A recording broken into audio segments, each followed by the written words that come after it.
Do you think you're best at cooking chicken, Nye? Yes. How about fish? I think I'm a chicken man. We fell in love over food. We're so busy, and it's one of the few times that we can enjoy something together, and so we do it as much as we can. Yeah.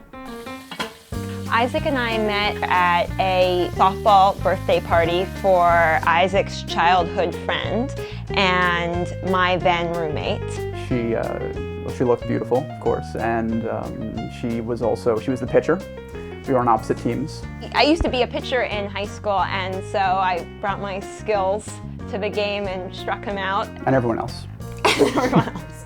After we met, I would go over as often as possible. And he claims it was because football season had started, but given that I had never seen him before, it was a little odd. That was good. That was awesome. And then we just hung out. We both like eating and food, and so I think that was an easy starting point. Eventually we agreed to go to a beer tasting festival. What else is there? You asked me to go to the beer tasting, and I just, come on, how cool is that, right? The girl asked you the first date to go to a beer tasting, so I in a very relaxed way, of course, accepted.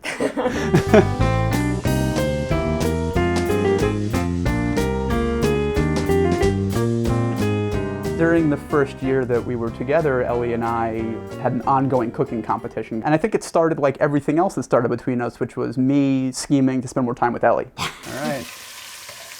We just started cooking meals for each other and our friends, and then inviting them over to judge the meals. I ended up losing, but I don't know if you remember my winning Isaac's winning dish came early on in the competition.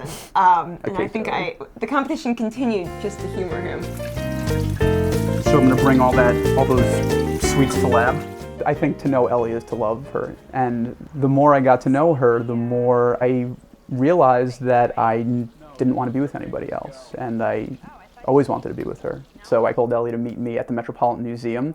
And I know her favorite room there is the Egyptian room, with a reconstructed Egyptian temple with a wall of glass overlooking a Central Park. And as we're standing underneath of it, Isaac hugs me and says that he loves me.